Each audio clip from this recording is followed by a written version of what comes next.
Hey guys, JV here discussing the departure of another Bioware developer. Yesterday afternoon, associate producer on the Mass Effect franchise, Billy Buskell, announced his decision to leave the company. He's leaving to work on Dauntless, a co-op action RPG slated to release later this year over at Phoenix Labs. I'd honestly never heard of the game before now, but after looking it up, it looks like something I may check out when it actually launches. But back on topic, Billy is yet another developer that has either left Bioware or has been moved to another Bioware studio. Following Aaron Flynn's departure last week, is this a trend at Bioware? Something we can continue to expect after Andromeda's fallout? Or is it just an isolated incident? Nothing we should really read into. As always, if you like what I do here and want to see more, be sure to subscribe.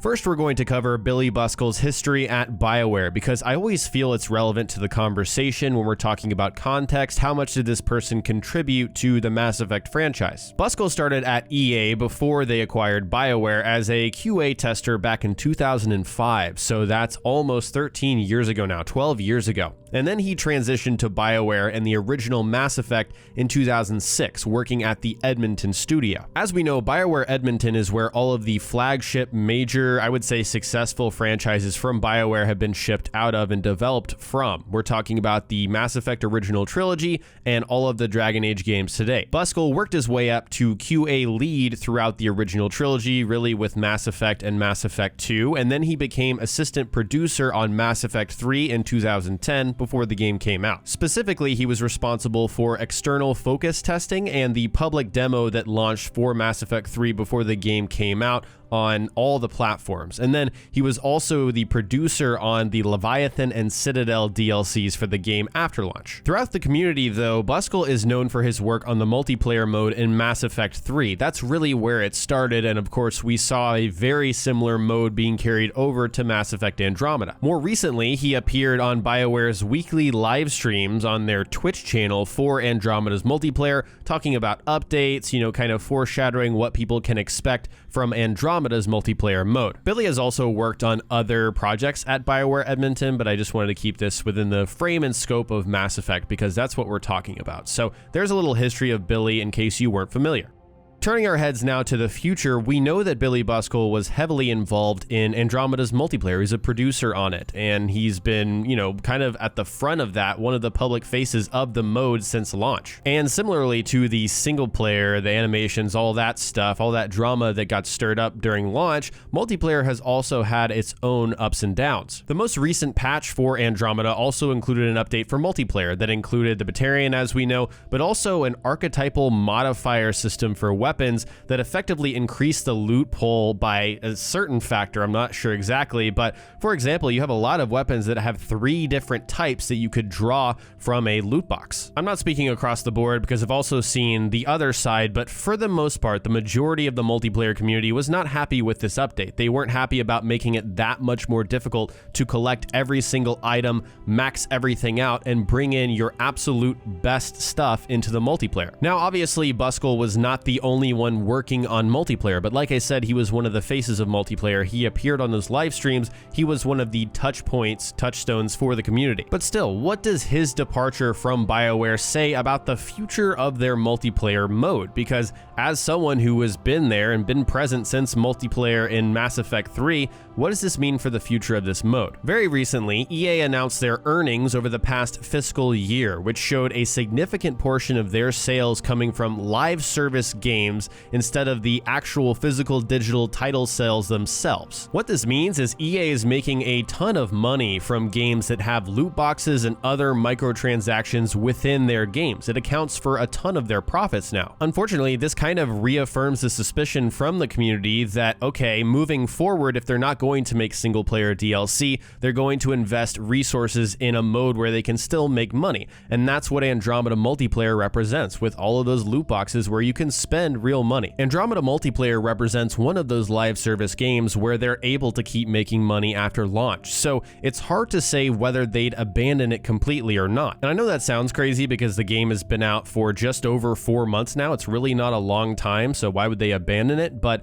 talking about all of the drama and everything that has happened and all the people that have left Bioware, I think this is something we really do need to consider. From a fan's perspective, it's probably difficult to look at this from Bioware's point of view, and I think they're considering the the overall sales of Andromeda, and then looking at how many people are still playing multiplayer. How many opportunities do they have to still make money off of these loot boxes? From BioWare and EA's point of view, is it in their best interest as a business to keep supporting this mode with resources based on the player base, based on how many people are logging in, how many people are actually purchasing these loot boxes? Unfortunately, we just don't know the answer to that question. And let me be clear, I don't think that Billy Buskell's departure equals multiplayer is done or dead. I think it is something, though, that we as a community need to consider moving forward.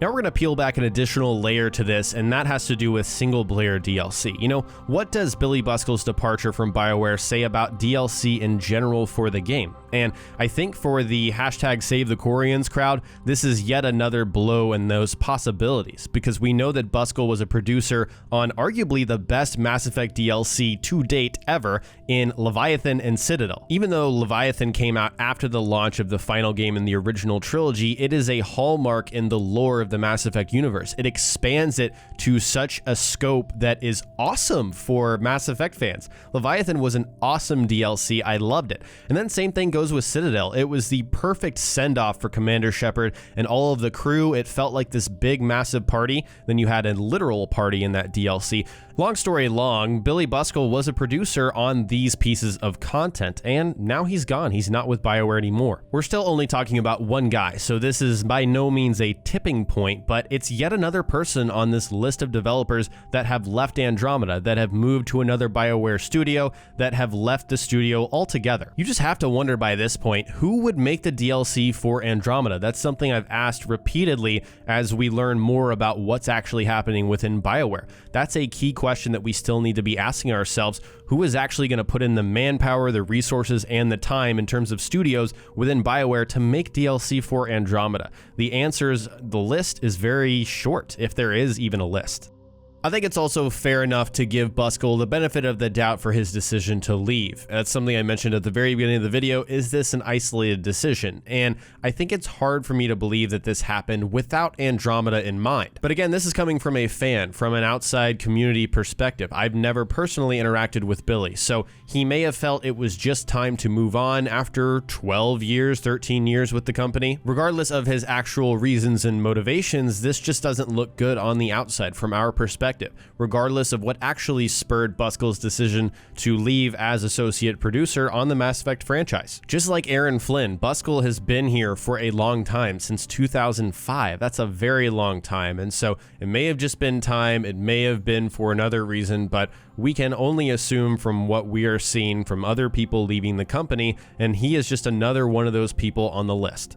I wanted to close out this video with a little monologue about developers in general, across the board, not just at BioWare, not just after shipping a game that got very mixed reviews and got extremely hated on by the larger gaming community. So get ready for a little preaching. This is still relatively fresh news. In fact, he announced it on Twitter only 19 hours ago as the time I'm recording this video. And I have already seen more saltiness from the community, more, oh my goodness, thank God this guy is gone, from this community. And it never ceases to amaze me how people react, because Buskell, again, is another longtime Mass Effect developer, very similar to Aaron Flynn, but in his own way. Aaron Flynn was at a higher position, right? But this guy was a producer. He worked on a lot of our favorite games, and celebrating the departure of someone who helped create some of your all-time favorite games is just ridiculous. I hate to make this reference, but it's super relevant. Instead of voting down party lines like a politician, we need to look at each case independently and judge based on the circumstances of these individual things that are happening. Not every developer that worked at Andromeda leaving the company after launch is a good thing for BioWare. That's just absolutely not true, and it's not true for Flynn,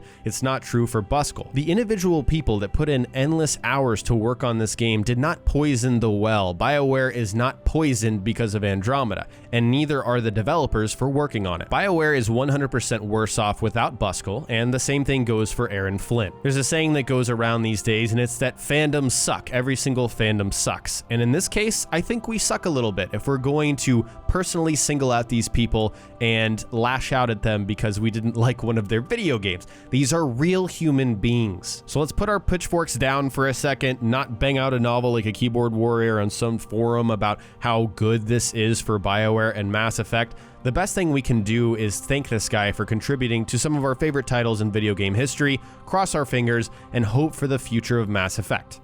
That's it for me, so turning over to you guys, do you believe that the developers leaving BioWare is part of a trend? Do you think it's going to continue, or do you think these are isolated issues that have nothing to do with Andromeda? I have a pretty good feeling what you guys are going to say, but let me know how you're thinking in the comment section below. If you stayed till the end and enjoyed the video, click the like button and subscribe for more content. Check out my latest videos by clicking the links on screen. Follow me on Twitter and Facebook so you don't miss another video. Sign up with Juniper to receive exclusive discounts on shirts, hoodies, and more at the JV merch store. Click the link for more details. Thanks so much for watching, and I'll talk to you next time.